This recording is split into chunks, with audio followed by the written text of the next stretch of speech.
오늘 본문의 말씀을 가지고 죄를 사하여 주시는 것, 제10 고백이죠. 그래서 이 제10 고백에 대해서 우리가 좀 살펴보도록 하겠습니다. 지난주는 성도가 서로 교통하는 근거와 이유에 대해서 우리가 좀 살펴봤습니다. 성도의 교제의 성경적 근거가 무엇일까? 교제가 왜 중요하냐라고 했었을 때 첫 번째 근거로 든 것이 뭐였냐면 우리의 구원의 목적이 교제케 하기 위함이었다.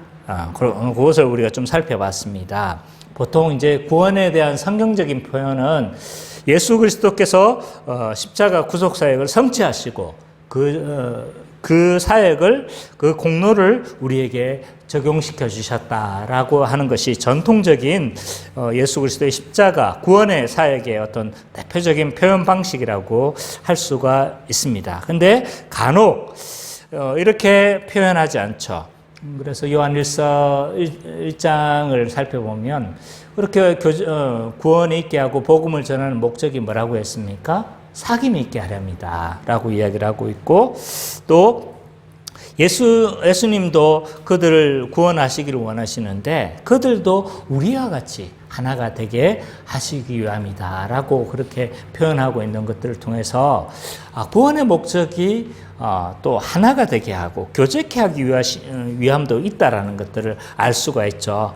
그래서 이 성경적 교제의 근거 중에 하나는 구원의 목적이기 때문이다 라는 것을 살펴봤습니다. 또 다른 근거는 뭐냐면 우리의 존재 방식이다.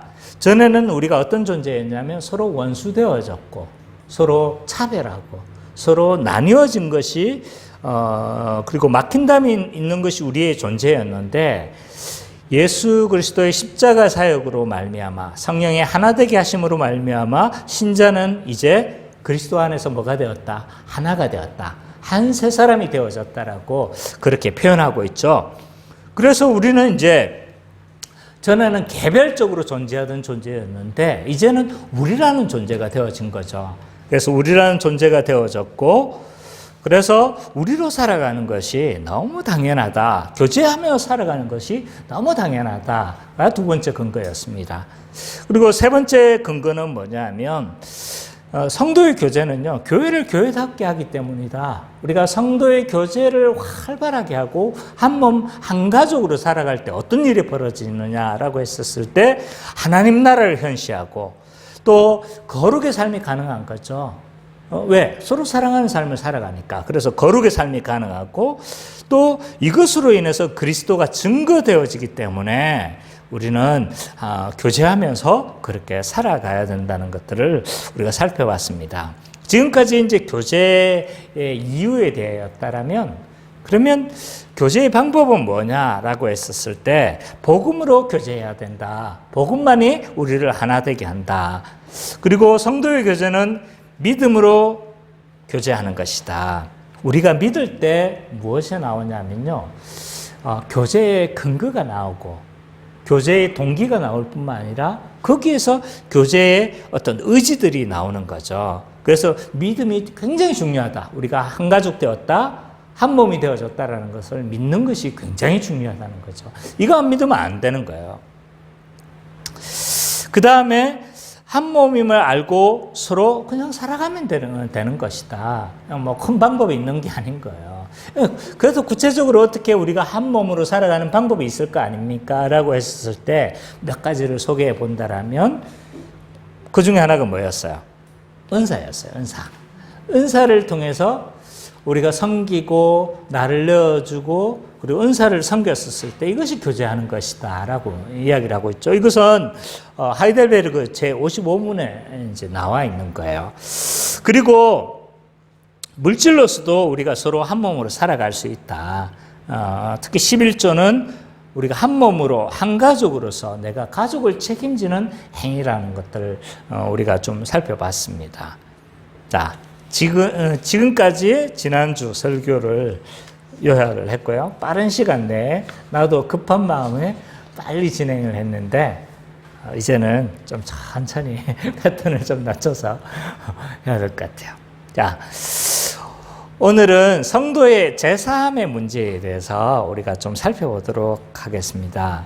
이 제사함의 고백은요, 사도신경의 10번째 고백에 해당이 되어집니다. 옛날 번역에는 이렇게 되어 있죠. 죄를 사하여 주시는 것과 라고 되어져 있고, 또 새 번역에서는 죄를 용서받는 것과 라고 이렇게 표현되어져 있어요. 그래서 이 두 번역 사이에서는 크게 차이가 없어요. 대동소이한 표현인데, 자, 오늘 이 좀 그렇게 어려워 보이지 않는 이것에서 우리는 크게 두 가지 측면을 좀 살펴보게 될 겁니다. 첫 번째 측면이 뭐냐 하면, 죄 용서의 근거가 뭐냐 도대체. 우리가 죄 용서를 받았다고 하는데 이것을 믿는데 이 근거가 도대체 어디서 나오는 거냐. 어떻게 해서 우리가 죄 용서를 받았다는 걸 알 수가 있느냐. 근거에 대해서 하나 좀 살펴볼 거고요. 또 하나는 뭐냐면, 이런 죄 용서를 통해서 우리가 어떤 결과를 발생하게 되어졌는가. 그리고 적용해서 그럼 이런 죄 용서를 받는 사람은 어떠한 삶을 살아가는가. 이 세 가지 측면이라고 좀 할 수 있을 것 같아요. 자, 그럼 첫 번째로 우리 죄 사함의 근거가 무엇인지에 대해서 우리가 좀 살펴볼 필요가 있는데요. 우리의 죄 사함의 근거가 뭡니까? 네? 죄 사함의 근거가 뭐예요? 수민자매. 죄 사함의 근거가 뭐죠? 예. 네. 선미자매 뭐라고 생각하세요? 그렇죠. 형벌 대속적 죽음이겠죠. 직접적으로는 그죠? 형벌 대속적 죽음이라고 할 수가 있습니다. 왜 이런 형벌 대속적 죽음이 필요했는가? 왜 필요한 것 같아요? 자, 이것을 이해하기 위해서는 우리가 창조 때로 돌아가지 않을 수가 없어요. 왜냐하면 왜 이 일들이 이런 모든 전모가 벌어지게 되어졌는가를 설명하려면 창조 때의 일을 설명하지 않으면 이게 불가능한 거예요. 자, 하나님은 천지를 창조하시면서요, 하나님 나라를 창조하시기를 원하셨죠. 우리가 너무나 잘 아는 내용들이요. 그렇다면 하나님 나라는 도대체 무엇일까? 하나님 나라가 뭐예요? 하나님 나라의 본질이 뭐예요? 그렇죠. 하나님의 통치하심이에요. 하나님의 통치하심과 그 통치함에 우리가 통치를 받으면서 살아가는 그 나라가 하나님의 나라죠. 이런 하나님의 통치는요, 인간에게 엄청난 복이 되어집니다. 왜 인간에게 복이 되어질까? 성경에서는요, 이 하나님의 통치를 임마누엘이라고 이야기를 하고, 이 임마누엘이 복이 된다고 이야기를 해요. 그래서 오죽하면 아브라함에게 언약을 베푸는데 하나님 나라를 내가 회복할 거다. 하나님 나라를 너를 통해서 회복할 거야. 너의 후손을 통해서 회복할 거야 라고 이야기를 하는데 많은 민족을 이야기를 하죠. 그리고 살 수 없는 민족들이 너에게서 나올 거다. 또 백성이 나왔죠. 그죠? 또 내가 너에게 땅을 줄 거다. 너에게 인도할 그 땅으로 가라. 그 땅을 줄 것이라고 이야기를 해요. 그 다음에 이제 하나님의 나라, 땅도 있고 백성도 있으면 뭐가 있어야 되는 거예요? 통치가 있어야 되는데 내가 통치할 거야 라고 말하지 않고 내가 복을 줄 거야 라고 이야기를 해요. 통치가 복이라고 이야기를 해요. 그래서 하나님의 통치가 복이구나 라는 것을 우리는 성경의 여러 곳에서 찾아볼 수가 있어요. 하나님을 가까이 하면 내게 복이라 라고 이야기를 하고 있고 곳곳에서 있잖아요. 하나님의 통치가 복이라고 이야기를 하는 거죠. 왜 하나님의 통치가 복이라고 했을까요? 왜 이게 복이 될까요? 자, 보세요. 요즘 DP라는 영화가 넷플릭스 드라마가 인기가 있습니다. 그죠? DP. 그러니까 DP가 뭐냐면 군인 경찰이라고 할 수 있어요. 그래서 이제 뭐냐면 TV를 한번 전혀 안 본 건데, 이제 헌병이에요, 헌병. 헌병의 다른 이름인데, 그래서 군인들이 어떤 범죄를 저지르고 뭐 도망가거나 이러면 뭐 누군가 잡아야 될 거 아닙니까, 그죠? 그래서 군인들을 잡는 경찰을 가리켜서 DP 또는 헌병이라고 이야기를 합니다. 그래서 사복을 입으면서 뭐 이렇게 막 체포조가 나가죠. 그래 머리 길고 뭐 민간인 같이 그렇게 하는 게 이제 DP예요. 그래서 일반 병임에도 불구하고 머리를 길게 하고 다니고, 그리고 뭐 아주 뭐 민간인처럼 그렇게 하고 다닙니다. 그리고 이 DP를 이제 넷플릭스 드라마로 했는데 이게 굉장히 요즘 인기예요. 근데 여기서 봐보면 이 주인공이 안찬호죠? 안준호가 이제 주인공인데, 근데 처음 DP에 가가지고 이제 막 배치가 돼가지고 했는데, 누가 이 내무반에 이제 병장을 이제 제일 계급이 높냐면 황장수 병장인 거예요. 근데 아주 악질이에요, 악질. 그래 놓으니까 이게 어떻게 되냐면 완전히 이 황장수가 이 내무반을 거의 다스리고 있으니까 뭐가 되는 거예요? 지옥이 되는 거예요, 지옥. 그래서 엄청나게 안준호가 막 고통을 당해요. 그것이 이제 전반부의 이야기인데, 그래 실질적으로 내무반을 다스린 사람이 악하니까 뭐가 되는 거예요? 지옥이 되는 거예요. 근데 하나님이 다스린 나라가 왜 천국이냐? 왜 그것이 복이 되냐? 그분은 사랑이시기 때문에 그래요. 사랑이신 그 본질이신 하나님이 다스리니까 어떻게 되어지는 거예요? 네. 천국이 되어질 복이 될 수밖에 없는 거죠. 그래서 사랑이 있는 사람과 같이 있으면 교제하고 그러면 어떻습니까? 마음이 따뜻하잖아요. 그죠? 누가 통치하는 것이 굉장히 중요한 거죠. 왜 하나님의 통치가 복이 되는가? 사랑이신 하나님이 통치하시기 때문에 복이 되어진다라고 할 수 있는 거죠.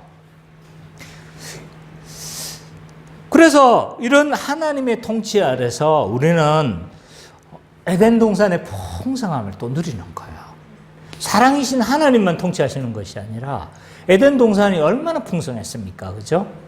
그 풍성함을 누릴 뿐만 아니라 그냥 이렇게 먹을 것만 또 많으면 그것이 천국이에요? 아니잖아요. 삶의 목적이 필요한 거잖아요. 삶의 의미가 필요한 거잖아요. 그래서 사명을 감당하면서 삶의 의미를 가지고 살아갈 수 있도록 그렇게 만드셨어요. 그러면 먹을 것도 풍성하고 뭐 삶의 의미만 있으면 되느냐? 아닌 거죠. 관계에 문제가 있는 거예요. 그래서 우리가 서로 돕는 배필로 살아가고 서로 하나로서 그렇게 살아가도록 이것이 하나님 나라의 의도였어요.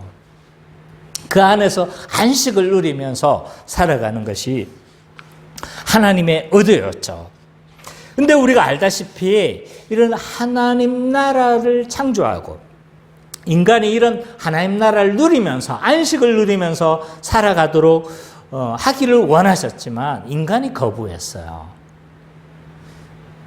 선악과를 따먹은 거죠. 선악과 따먹은 게 뭐 그렇게 중요합니까? 과일 하나 가지고 너무 하신 거 아니에요? 그 과일 하나 따먹으면 그렇게 아까우세요? 뭐 이렇게 말을 할 수가 있는 거예요. 근데 이 선악과에 의미가 있다는 거예요. 하나님이 왜 선악과를 뒀는지를 우리는 잘 알아야 돼요. 딱 하나의 금지 명령이에요. 선악과 먹지 마. 딱 하나의 금지 명령을 통해서 뭘 인간에게 말하고 싶은 거예요. 너희도 나의 통치 아래에 있다. 모든 복 다 준다. 여기 있는 모든 것 다 누려. 근데 이거 별거 아닌 거, 이거 과일 하나 먹는 거 딱 금지 명령을 통해서 너희들도 나의 명령에 순종해야 될 자다. 너희도 나의 통치 아래에 있다는 것들을 항상 그것을 보면서 기억해야 됐던 거죠. 그래서 동산 중앙 안에 있었던 거예요. 중앙에. 그래서 그걸 보면서 우리도 하나님의 통치 아래에 있는 자이구나. 이렇게 복받은 자지만 우리가 이렇게 많은 것을 허용했지만 이거 하나 금지를 통해서 하나님의 통치 아래 있구나라는 것들을 인식했어야 됐어요. 근데 이걸 따먹는다는 건 뭐예요? 그 통치를 거부한다는 거예요. 이걸 사탄이 뭐라고 유혹을 했는지 아세요? 선악을 알아서 너희들이 하나님과 같아질까 하노라. 그러니까 선악을 구분해서 너희들이 마음대로 통치하고 너희들이 마음대로 판단해서 네가 되라는 거예요.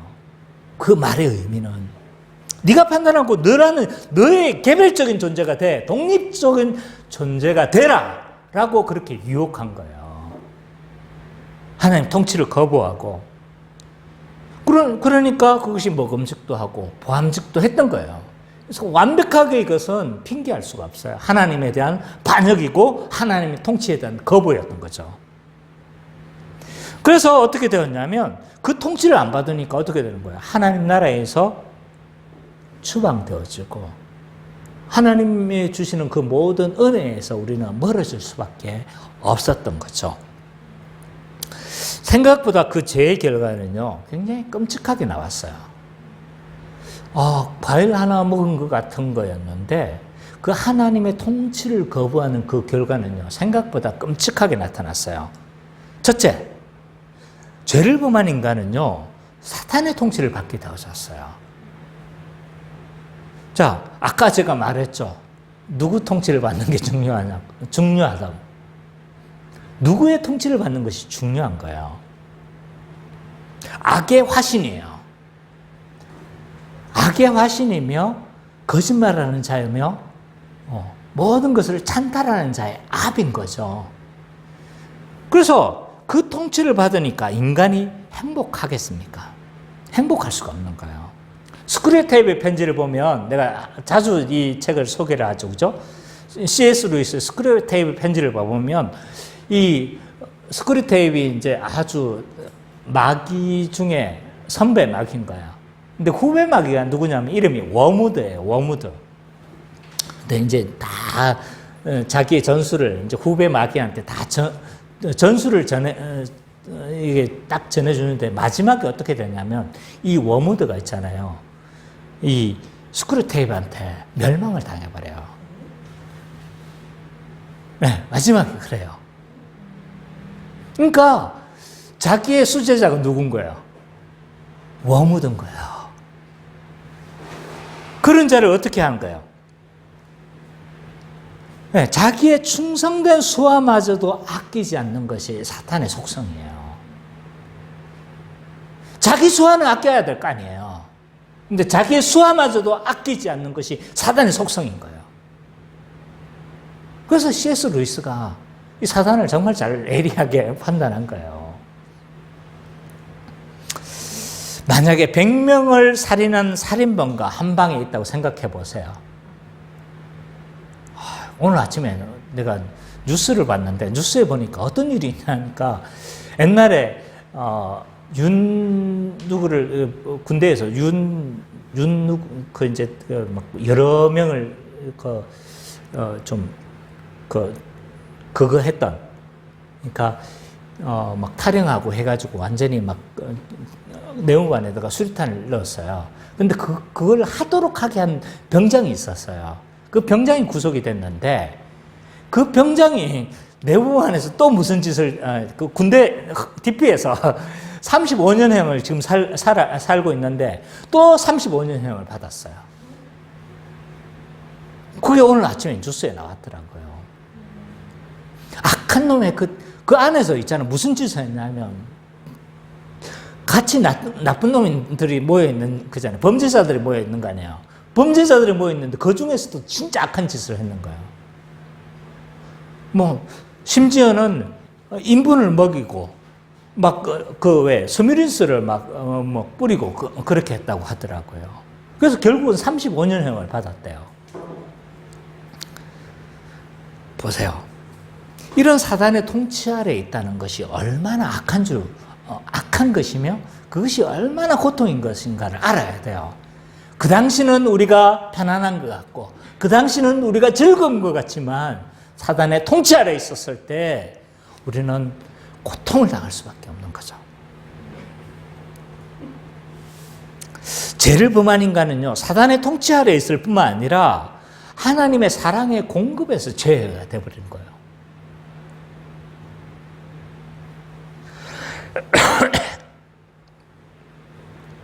하나님은 자기 백성에게 있잖아요, 무한하심으로 공급을 하세요. 근데 하나님과의 관계는요, 하나님 죄를 범하니까 이런 공급에서 죄가 되어버렸어요. 그래서 늘 제가 하던 말이 인간의 죄를 범한 인간의 실존의 특징이 뭐냐라고 했었을 때 결핍인 거예요. 결핍. 하나님의 공급에서 죄가 되니까 그런 거예요. 결핍된 인간은 만인에 대한 늑대가 되어지는 거예요. 그래서 막 어떻게 해서든 이 결핍들을 메우고 싶은 거예요. 사랑의 결핍을 느끼는 사람은 어떻게 해서든 사랑을 착취하고 싶은 거예요. 그래서 막 데이트 폭력이 일어나는 거죠. 또 뭐 재물에 대한 결핍이 있는 사람은 어떻게 하냐면 재물을 막 뺏는 거예요. 어떻게 해서 사기를 치고 어떻게 해서든 이 재물을 부정한 방법으로 그렇게 탈취를 하는 거죠. 이런 하나님의 무한하신 공급에서 죄되자마자 인간은요, 서로 있잖아요. 지배하려고 하고 서로 뺏으려고 하는 것이 인간의 본질적인 특징이에요. 자, 창세기 3장 16절을 보시면 이런 말씀이 있습니다. 너는 남편을 원하고 남편은 너를 다스릴 것이라 하시고 라고 했는데 새 번역이 아니라 쉬운 성경에 이렇게 되어 있어요. 너는 남편을 지배하려 할 것이고 남편은 너를 다스릴 것이다. 한 몸 되어졌던 관계가 어떻게 되어진 거예요? 아내가 벌써부터 뭐 하려고 하는 거예요? 남편을 조종해서 지배하려고 하는 거예요. 남자는요, 힘으로 해서 뭐 지배할 거라고 이야기를 하고 있는 거잖아요. 그래서 이 결핍된 존재는요, 타락하자마자 서로를 찬탈하려고 하는 거예요. 여기에서 뭐가 나오냐면 고통이 나오고, 여기에서 미워함이 나오고, 여기에서 질투가 나오고, 여기서 거짓말이 다 모든 죄악들이 여기에서 발생하는 거죠. 자, 죄를 범한 인간은요, 죽음이라는 결과를 맞이하게 되어졌습니다. 세 번째 특성이에요. 뭐냐면 선악과를 금지했었을 때 하나님의 그 정하신 그게 뭐냐면 정령 죽으리라 라고 말씀하셨기 때문에 인간에겐 죽음이라는 결과를 맞이하게 되어졌죠. 이런 질문을 할 거예요. 아담이 안 죽었잖아요. 하와 안 죽었잖아요. 죽었어요, 바로? 네, 맞아요. 죽은 건 아니에요. 영적으로 죽었죠. 근데 영적 죽음은요, 반드시 어떤 죽음을 따라오냐면 육적 죽음이 따라오게 되어 있어요. 그래서 영적으로 죽으니까요, 그 죽은 존재는 반드시 육적으로 죽을 수밖에 없는 거예요. 반대로 우리가 영적으로 살아나잖아요. 중생했잖아요. 거듭났잖아요. 그러면 우리가 육체의 온전한 부활이 지금은 일어나지 않지만 반드시 그때 완성하실 때 반드시 살아나게 되는 거예요. 중생은요, 우리의 부활을 보증하는 거예요.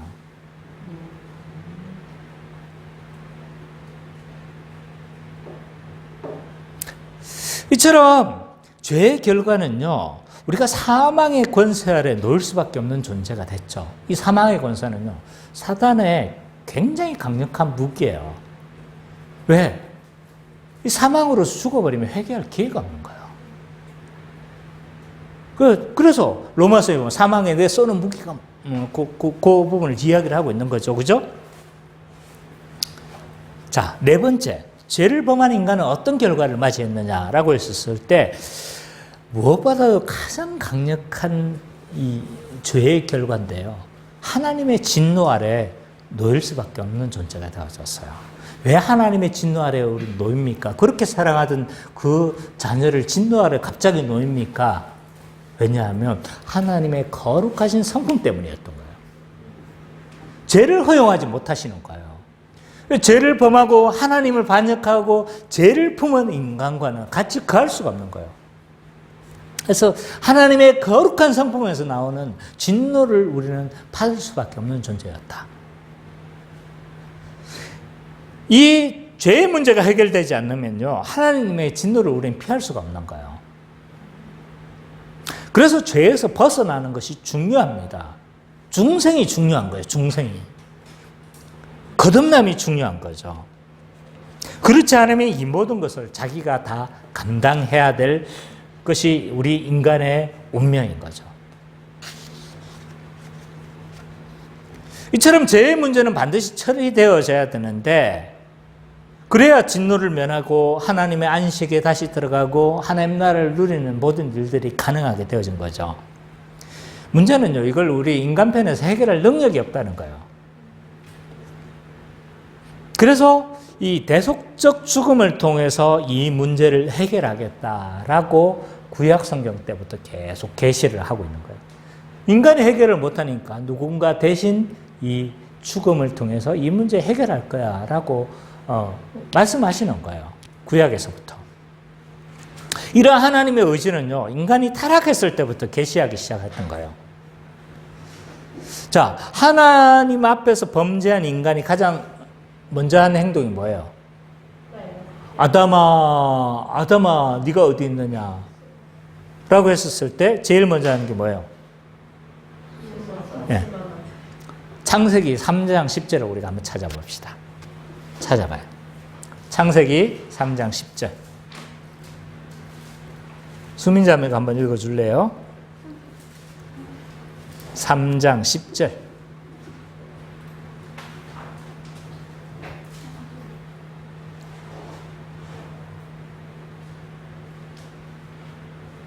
창세기 3장 10절.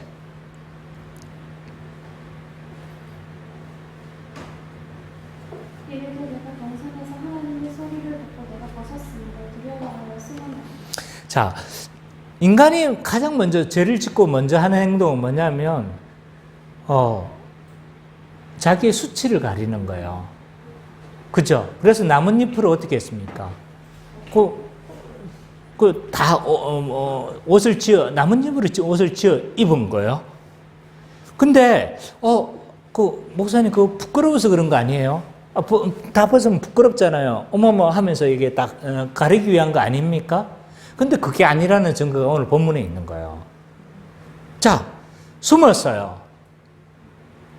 근데 어떻게 했대요? 내가 벗었으므로 두려워하여 숨었나이다 라고 이야기를 해요.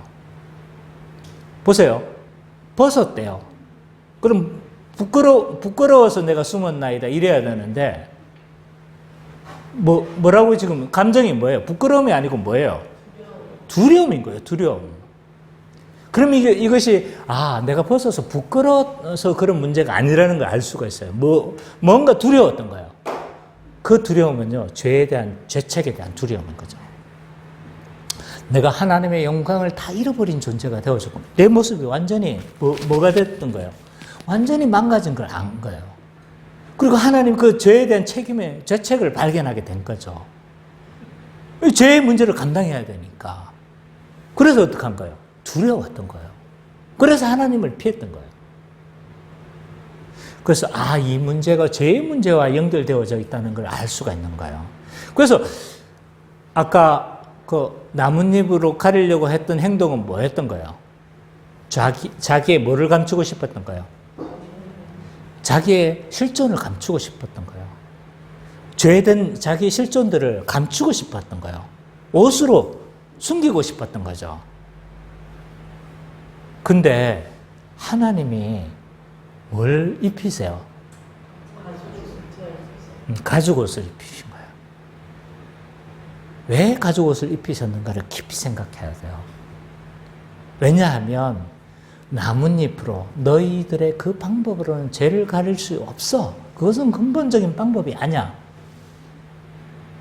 대속적 죽음. 가죽이 하려면 뭐가 필요한 거예요? 짐승이 대신 죽어야 되겠죠. 그죠? 이 대속 대속적 죽음을 통해서 인간의 수치를 가릴 수 있다는 것을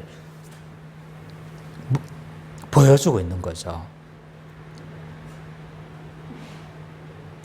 여기만 그런 게 아니에요. 아브라함에게도 이건 계시를 하셨어요.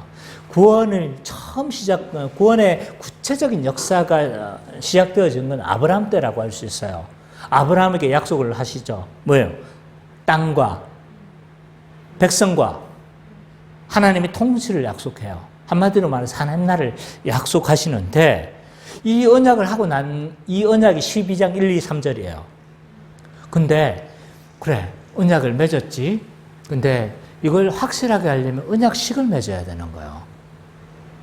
근데 그 언약식이 15장 증거가 있습니까? 그래, 내가 너 이 언약식을 통해서 이것이 확실하다는 것들을 보여주는 거예요.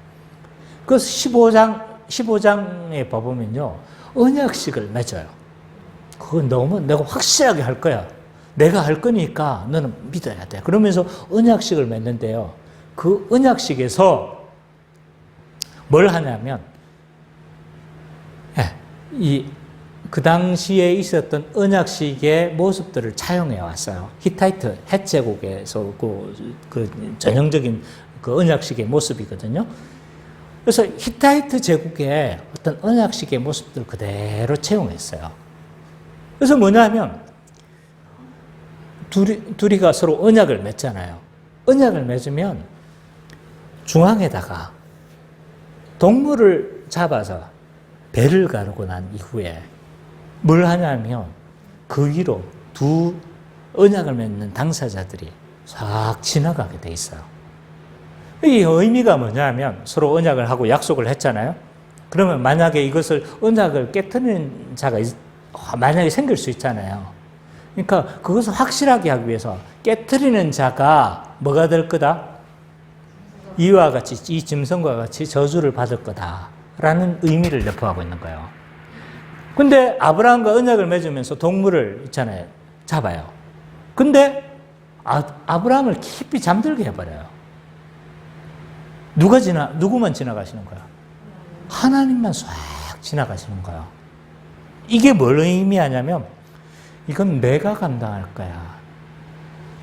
이 하나님 나라를 이루고 이 죄의 문제를 해결하고 이런 모든 문제들은 하나님 나라에 들어가면 죄의 문제가 해결돼야 되니까 이 모든 문제는 내가 내 편에서 할 거야 라고 선언하고 있는 거예요. 이걸 더 자세히 보여주고 있는 게 22장에 뭐예요? 이삭을 바치는 사건이죠. 그죠? 그래서 이삭을 바치도록 했는데 이삭을 바치지 않고 나중에 어떻게 누구를 바칩니까? 네, 수풀에 걸려있는 어린 양을 예비하셨죠. 그리고 이것을 좀 더 구체적으로 보여주고 있는 게 유월절 어린 양인 거예요. 유월절 어린 양을 통해서 뭐 하시는 거예요? 어린 양의 피가 있는 곳은 유월, 넘어가다 이런 뜻이에요. 유월이라는 것이 넘어가다는 뜻이에요. 그 어린 양의 피가 있는 곳은 다 넘어가는 거예요. 죽음의 사자가. 그러니까 근데 예수님이 우리의 유월절 어린 양이 되신다라고 신약에서 아예 해석해버려요. 그리고 세례 요한도 뭐라고 합니까? 보라 하나님의 어린 양이로다.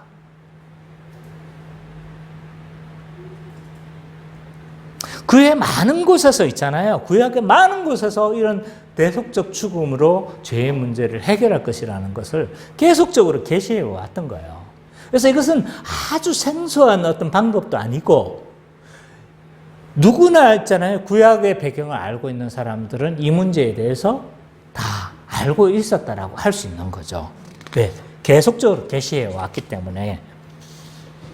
그래서 이런 인간의 문제, 형벌, 대속적 죽음을 자가 오셨는데 그가 누구냐 하면 예수 그리스도인 거예요. 그래서 예수님의 십자가를요, 형벌, 대속적 죽음이라고 하는 겁니다. 예수님은요, 죽음은 형벌적 성격을 가지고 있어요. 인간의 모든 죄를 해결했다는 측면에서의 용어예요.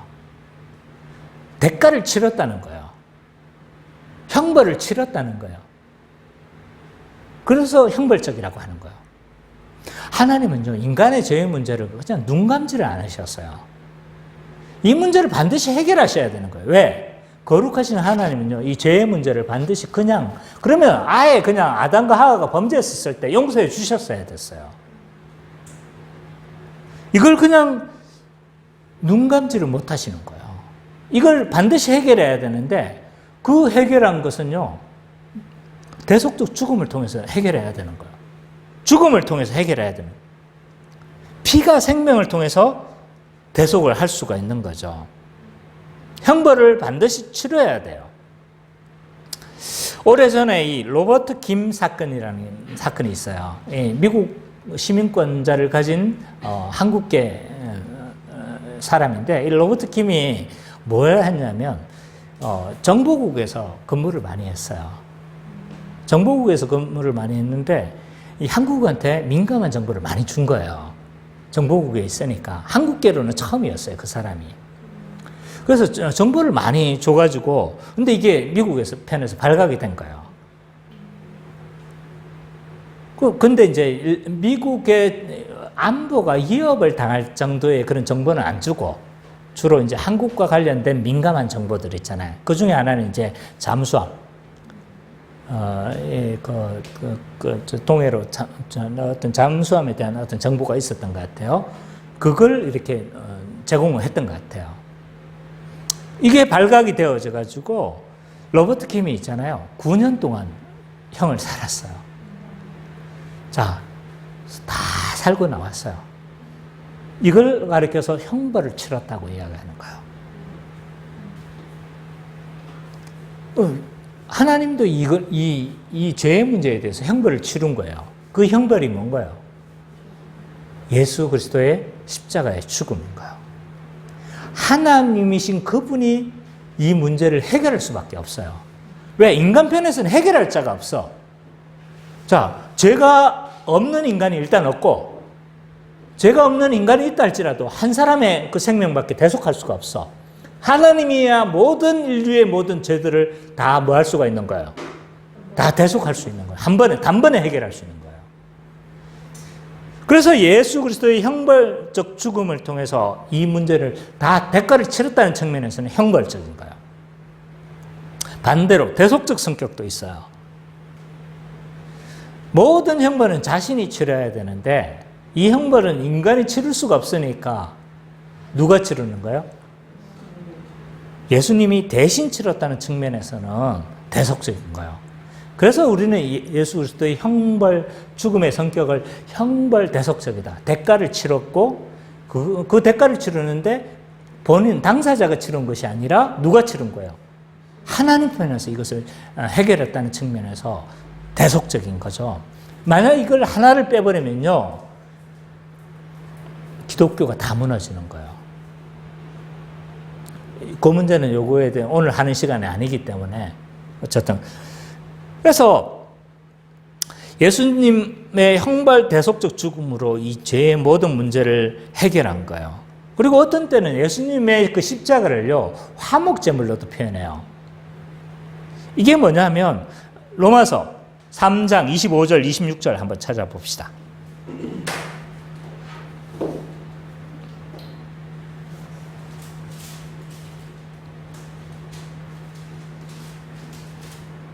(3장) 25, 26. 내가 자꾸 마음이 왜 이렇게 급하게 자꾸 막 설명이 빨라지겠다. 로마서 3장 25절 26절.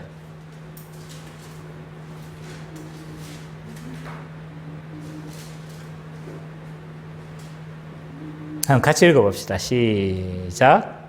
이 예수를 하나님이 그의 피로 성령으로 말미암는 화목제물로 세우셨으니, 이는 하나님께서 미리 참으시는 중에 전에 지은 죄를 용서하심으로 자기의 의로우심을 나타내려 하심이니, 곧 이때에 자기의 의로우심을 나타내사 자기도 의로우시며 또한 예수를 믿는 자들도 따르려 하시니라. 이 화목제물이라는 건요, 헬라어로 힐라스테리온이야. 이게 뭐냐 하면 이 화목제물이라는 것은 하나님의 진노를 달래는 또는 신의 어떤 진노를 달래는 제물을 가리켜서 화목제물이라고 해요. 근데 예수님의 그 십자가의 성격이 화목제물의 성격이 있는 거예요. 왜? 모든 인류의 그 진노가 있잖아요. 죄에 대한 진노가 있잖아요. 그 진노를 누가 뒤집어 쓴 거예요? 예수님이 다 뒤집어 쓴 거예요. 그래서 하나님이 그 예수님이 기도하면서 두려워했던 이유는 이것 때문인 거예요. 이것 때문에. 모든 인류의 죄를 다 뒤집어 쓰셨기 때문에. 그래서 루터는 뭐라고 이야기를 하냐면 전무후무한 죄인이었다. 예수님을 가리켜서. 왜? 과거의 모든 인류의 죄를 뒤집어 썼을 뿐만 아니라 앞으로 오게 될 모든 인류의 죄를 다 뒤집어 쓴 거예요. 이것만큼 큰 죄인이 어디 있는 거예요? 우리 한 사람도 어마어마한 죄잖아요. 보세요. 오늘 그 신문에 난 사람도 그렇고, 자기 마음에 안 든다고 막 사람 죽이는 사람 한두 명이에요. 유영철 보세요. 그 모든 사람의 죄를 뒤집어 썼을 뿐만 아니라 그런 잔혹한 사람의 죄뿐만 아니라 나의 지난 모든 죄들을 다 뒤집어 쓰신 거예요. 그러니까 전무후무한 죄인이다라고. 그리고 모든 죄를 하나님이 다 그리스도께서 다 뒤집어 썼다는 측면에서 뭔 거예요? 화목제물이라고 하는 거예요. 약간 공의적인 측면과 연관이 되어져 있는 거죠. 그러면 예수님이 이런 화목제물을 지실 자격이 있는 겁니까? 그게 사도신경의 제 3고백인 거죠. 뭐였습니까? 성령으로 잉태하사 동정녀 마리아에게 나시고, 그분은 완전한 하나님이시고 완전한 인간이시다라는 것들을 드러내는 표현이에요. 그래서 그는 이 말의 의미가 완전한 하나님이시고 완전한 인간이시다는 이 표현은 그가 대속제물로서의 자격을 가지고 계시다는 것들을 드러내는 신앙 고백인 거예요. 그는 완전한 하나님이신 거예요. 모든 인류의 죄를 다 뒤집어 쓰실 수도 있는 거예요. 근데 그거 하나님이시거나 하면 안 되는 거예요.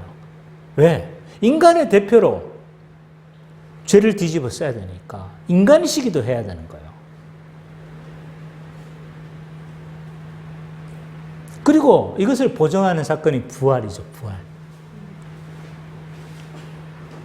부활하심으로 말미암아 죽음을 이기셨고, 이 죽음을 이기셨다는 것은 그가 죄가 없다는 거고, 죄가 없으심으로 우리의 모든 죄를 사했다는 것이 사실로 드러나게 되어진 거죠. 이처럼 제사함의 근거는요, 오직 그리스도의 십자가뿐이다. 이 제사함의 결과로 우리에게 어떤 결과가 발생했느냐? 크게 두 번째입니다. 근거에 대해서 살펴봤고, 어떤 결과가 일어났냐면, 이처럼 예수님이 십자가로 인해서 제사함의 근거를 마련하셨지만 이것이 무엇으로 가능해지는가라고 했었을 때 오직 믿음으로 가능해진다. 이 믿음에 대한 이해를 먼저 좀 할 필요가 있어요. 이런 믿음의 요소는요, 지정의지의 요소가 있어요. 우리가 믿는다는 건요, 지적 요소를 가지고 있어요. 어떤 내용을 믿는 거예요. 수민자매, 우리가 뭘 믿는 거예요? 예수 믿는다고 하는데. 예수님의 뭘 믿는 거예요? 예수님이라는 존재를 믿는 거예요? 2000년 전에 있었다라는 걸 믿는 거예요? 뭘 믿는 거예요, 우리가? 예수님이 뭘 믿는 거예요? 뭘 믿는 거예요? 예수님은 뭘 믿는 거예요? 인격과사요. 그렇죠. 아주 제일 간단한 대답이에요.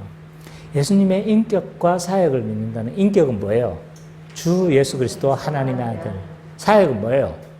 사도신경에 쫙 나와 있잖아요. 성령으로 잉태해서 동정녀 마리아에게 나시고 심판하러 오시리라까지.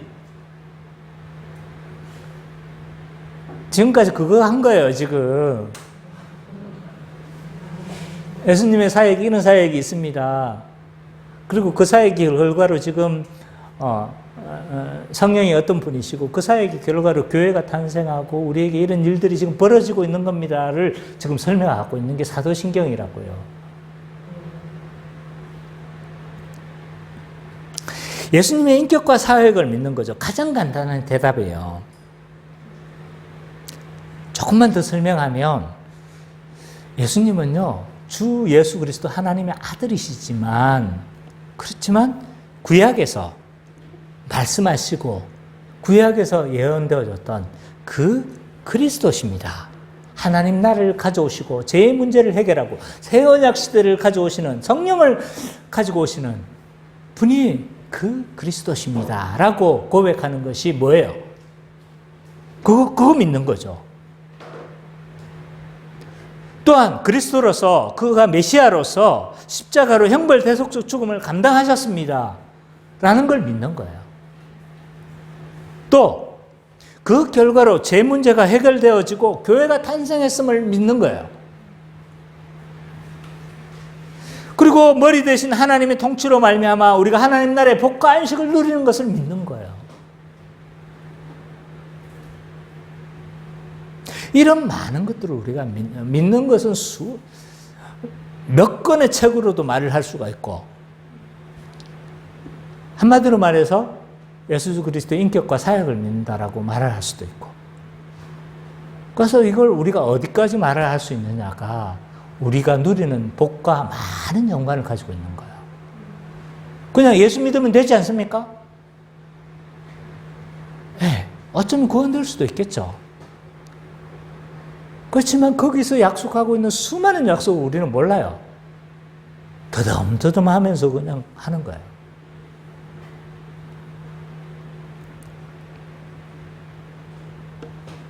자, 이런 내용을 우리가 믿는 거고, 그러면 이걸 지적으로 동의하기만 하면 되는 겁니까? 아닌 거죠. 감정적인 요소가 있어요. 왜냐하면 이런 지식적인 것을 객관적으로 우리가 사실로 존재하는 거잖아요. 이걸 지적으로 동의를 해요. 뿐만 아니라 지적으로만 동의하는 것이 아니라 이 지식이 나에게 나의 모든 유익과 혜택을 줄 수 있으며 내가 그 안에서 모든 복을 누릴 수 있다라고 뭐 하는 거예요? 감정적으로 확신하는 단계에 있는 거예요. 지적 동의뿐만 아니라 감정적인 동의를 하고, 그렇기 때문에 의지적인 요소가 있어요. 이런 감정적 확신으로 말미암아 그리스도를 전적으로 신뢰하는 상태, 이것이 믿음인 거예요. 어떤 내용을 믿는데 이 내용으로 인해서 우리가 그 안에서 내가 유익을 누린다는 것들을 감정적으로 동감할 뿐만 아니라 그렇기 때문에 의지적으로 뭐 하는 거예요? 나의 모든 삶과 연관해서 결탁되어져, 온전히 우리의 삶과 결탁되어져 있는 상태를 가리켜서 우리 이것을 가리켜서 믿음이라고 하는 거예요. 지적 동의가 믿음이 아닌 거예요. 감정적으로만 동의하는 것이 믿음이 아니라 우리의 의지적, 내가 그것을 믿기 때문에 뭐 하는 거예요? 11조를 하는 거고, 내가 그것을 믿기 때문에 사랑하는 삶을 살아가는 거고, 삶과 연관, 결탁되어져 있는 것이 믿음이라는 거예요. 근데 이 믿음으로 말미암아 이 복을 우리가 이 모든 것들을 누리지만, 그러나 이 믿음 자체가 우리에게 그런 것들을 누리도록 하는 동의는 아니다. 수도가는 될 수 있지만 이것이, 이 믿음마저도 하나님의 은혜로 주어지는 것이기 때문에 이것이 우리의 원인이 될 수는 없는 거죠. 그래서 믿음은 우리가 내밀어서 받지만, 그러나 뭐다? 똥손이다. 아무 공로가 없는 손이다. 그래서 이런 믿음으로 말미암아 우리는 완전하고 근본적인 죄의 문제가 해결되어지는 거예요. 죄사함을 받는다는 거예요. 이 말을 하기 위해서 이렇게 돌아왔어요. 그냥 제사함을 받습니다. 예수 믿으면 제사함을 받습니다. 이렇게 말을 할 수 있지만 이게 왜 이렇게 이 과정을 거쳐왔는지를 우리는 과정을 알아야 되는 거예요.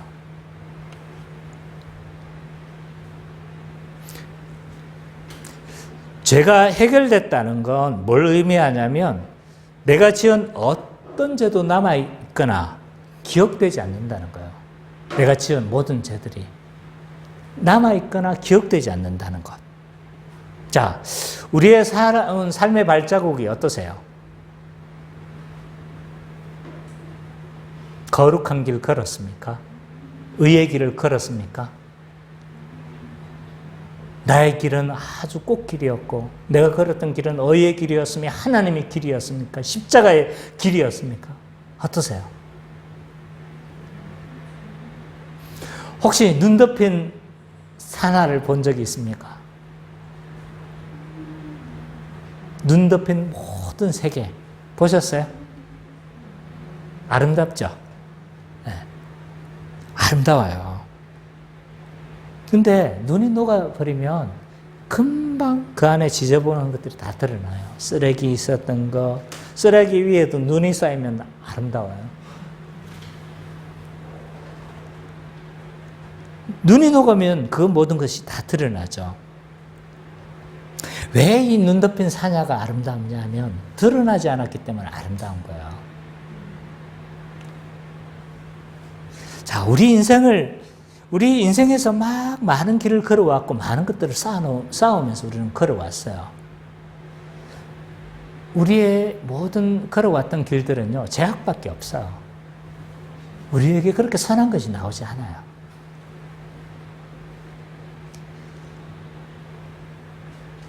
근데 우리 주님이 이 모든 죄의 흔적을 다 용서하시고 다 도말하시고 심지어 기억하시지 않는다고 하는 거예요.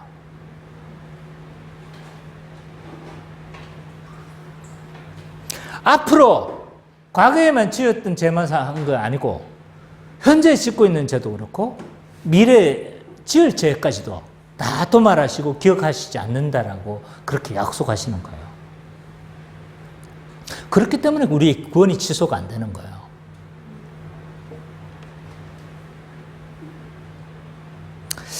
와, 죄 용서 받았으니까 마음대로 살자.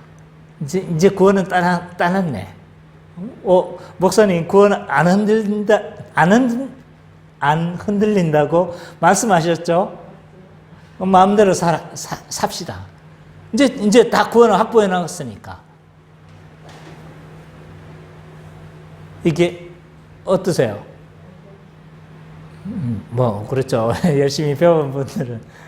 이거는 도무지 구원받은 사람의 마음 상태가 아닌 거예요. 이런 생각을 가지고 있다면.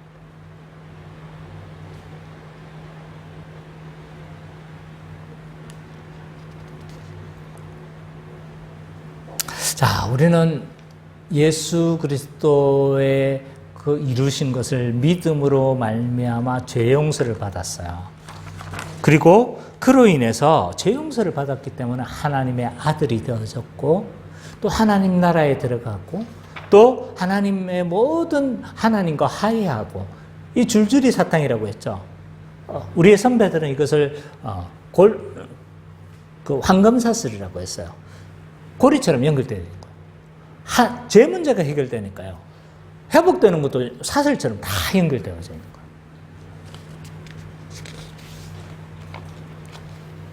자, 지금까지 우리가 죄 용서의 근거와 죄 용서로 인해서 우리가 누리는 것이 어떤 것인지에 대해서 좀 살펴봤어요. 우리가 하나님과 화해하고 이런 것들에 대해서는 자세하게 설명하지 않았어요. 왜냐하면 많이 설명해 왔기 때문에.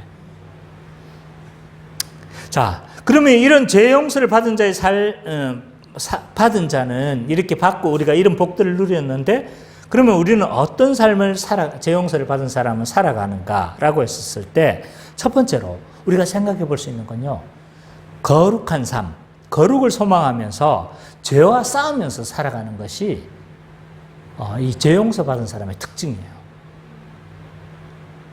어떤 사람은요. 반대로 생각해요. 죄 용서받았고 과거, 현재, 미래의 죄까지 다 용서받았으니까 마음껏 죄짓자. 이거는 복음을 알고 있는 거다, 모르고 있는 거다? 모르는 거다, 이거는. 전형적으로 복음을 모르고 지만 지금 구원받았다고 착각하는 거다, 이거는. 복음을 알고 그 복음에 대해서 믿었다면 이런 말을 못해.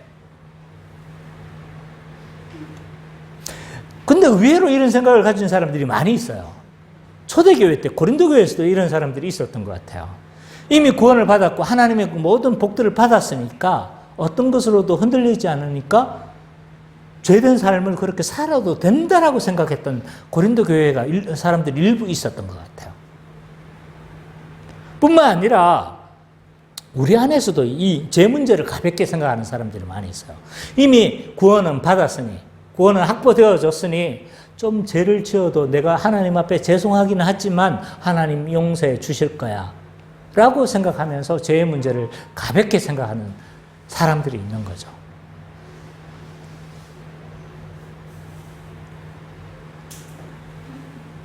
그러나 죄의 문제는 그렇게 가볍지가 않아요. 와, 우리가 죄 지으면 하나님, 아이고, 이놈의 자식아, 좀 잘하지. 이 정도가 아니라니까요. 그냥 하나님이, 아이고, 안타까워하는 이 정도가 아니라니까요. 죄 문제는요, 우리가 하나님의 은혜를 누리지 못하게 만들어요. 참된 신자라면요,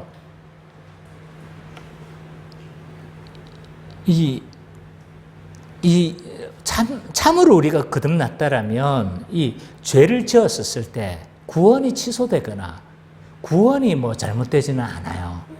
이 문제가 어떻게 어그러지지는 않아요. 그렇지만 어떤 문제가 발생하냐면 참된 신자가 죄 문제를 가볍게 여기고 죄를 짓게 되면 어떤 일들이 일어나게 되냐면 하나님과의 관계가 손상이 되어져요. 왜? 하나님 거룩한 분이시니까. 멀어지게 되는 거죠. 또 하나님만 멀어지는 것이 아니라 우리도 피해요. 죄 지은 인간의 특징은 뭐냐면 하나님을 피한다는 거예요. 회개하라고 자꾸 마음속에 마음이 그 외침이 있고 성령님의 음성이 있지만 자꾸 회개하지 않고 숨으려고 하고 피하려고 하고 이것이 죄 지은 인간의 본질적인 특성이에요. 그러니까 하나님도 죄로 인해서 우리의 관계가 손상될 뿐만 아니라 우리도 하나님을 피하는 거예요. 하나님의 모든 풍요에서 우리는 멀어질 수밖에 없어요. 그럼 그때 생겨나는 게 뭐냐면 우리 안에서 뭐가 일어나요? 하나님 평강이 사라지기 시작해요. 기쁨이 사라지기 시작해요. 또 하나님의 지혜가 어두워져요. 그래서 영적으로 뭐 하다는 거예요? 둔감해지는 거예요. 그 하는 결정들이 다 어리석은 결정을 하게 되어져 있어요. 하나님의 인도하심에도 둔감해지는 거죠. 왜? 하나님과의 관계가 손상이 되어 있으니까 하나님의 인도하심도 제대로 못 듣는 거예요. 그래서 하나님의 모든 복에서 점점 멀어질 수밖에 없는 거죠. 그 길이 행복하겠습니까? 경험해 보신 분들은 아실 거예요. 그 길이 행복할 수 없다는 거 아실 거예요. 그리고 이 죄 문제를 치르기 위해서, 해결하기 위해서 하나님 편에서 어떤 희생을 치렀는지를 우리는 깊이 생각해야 돼요. 이 죄의 문제를 해결하기 위해서요, 장장 몇천 년 동안 준비하셨어요. 그렇죠? 구원 역사를 진행하셨잖아요.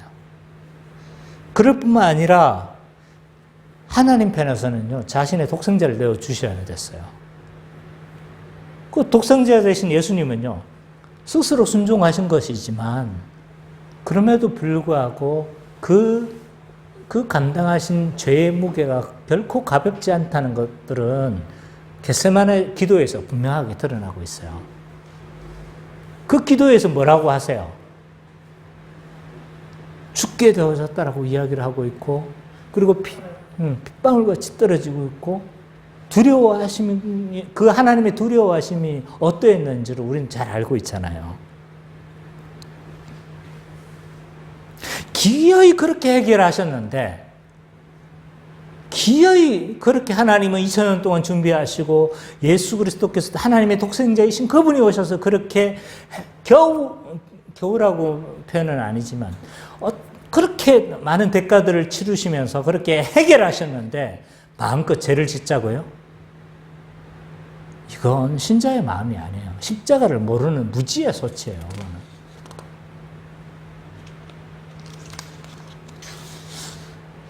구원은 받았고 내가 안전하니까 죄를 짓자고요?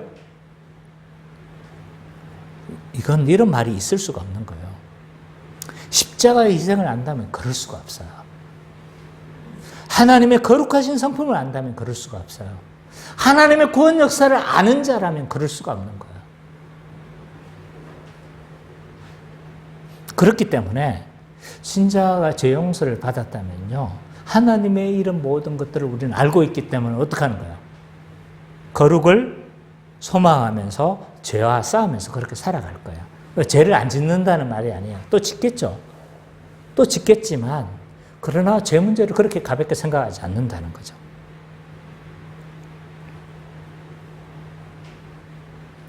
또한 이런 죄 용서를 받은 사람은요, 죄 지은 자를 용서하는 삶을 살아가게 되어질 겁니다.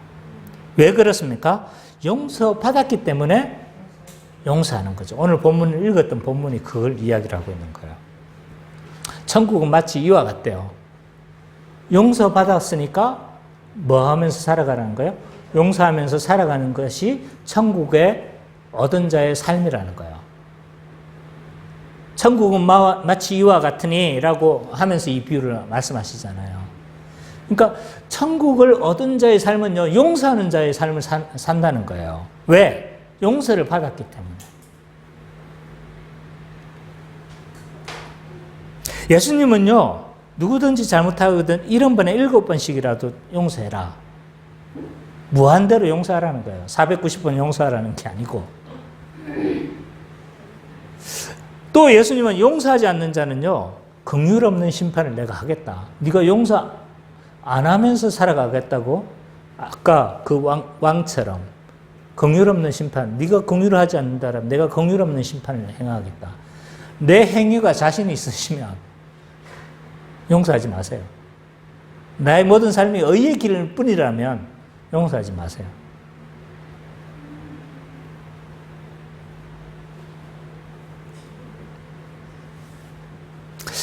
오래전에 나온 영화 중에 밀양이라는 영화가 있습니다. 좋은 영화예요. 이 영화는 기독교적인 용서가 무엇인지를 잘 보여주고 있어요. 꼭 한번 좀 찾아봤으면 좋겠어요. 저 필요하시면 제가 드릴 수도 있어요. 이 영화는 제가 보관하고 있는 영화 중에 하나입니다. 이 전도연이 주인공이에요. 극 중에서 이 전도연은요, 약간의 허세를 가지고 있어요. 그래서 없는데도 있는 척하고, 그래서 다 망해가지고 남편 죽고 다 망해가지고 어디로 이제 아무것도 없어서 어디로 내려가냐면 남편 고향인 밀양으로 내려가는 거에서부터 영화가 시작되어져요. 그러니까 아무것도 없는 사람인데 돈 있는 척 했던 거예요. 사람들이 부자로 아는 거예요. 그러다가 아들이 납치당했어요. 왜? 돈이 많은 줄 알았거든요. 돈이 많은 척 하니까 학원 원장이 있잖아요.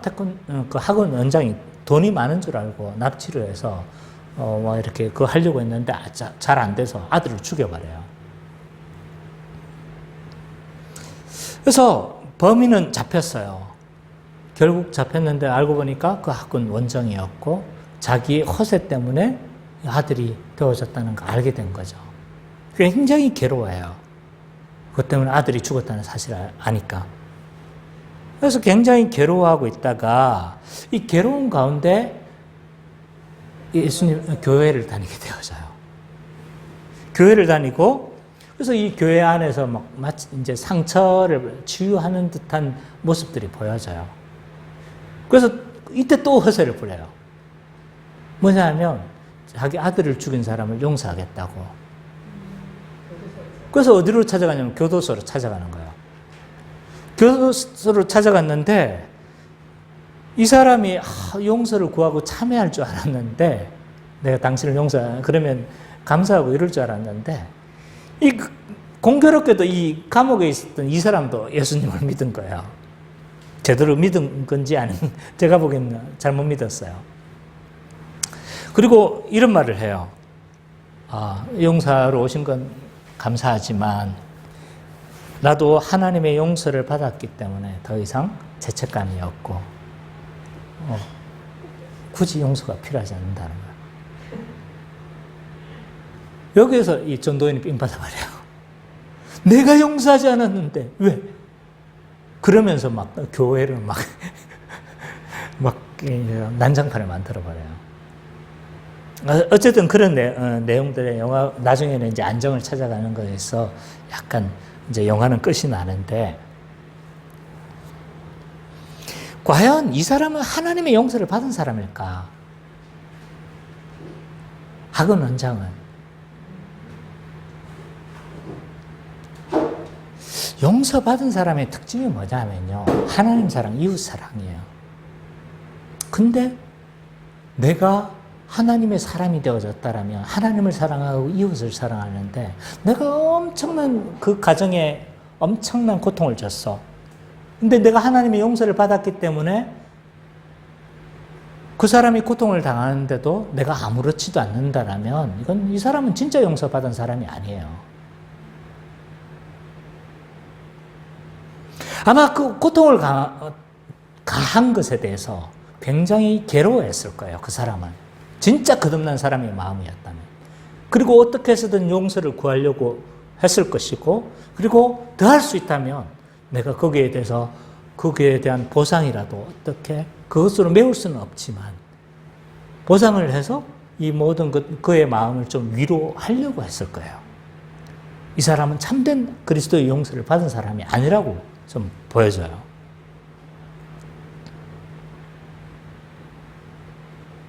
자, 우리는 예수 그리스도께서 이루신 것으로 믿음으로 말미암아 모든 우리의 죄 문제가 다 해결되어졌어요.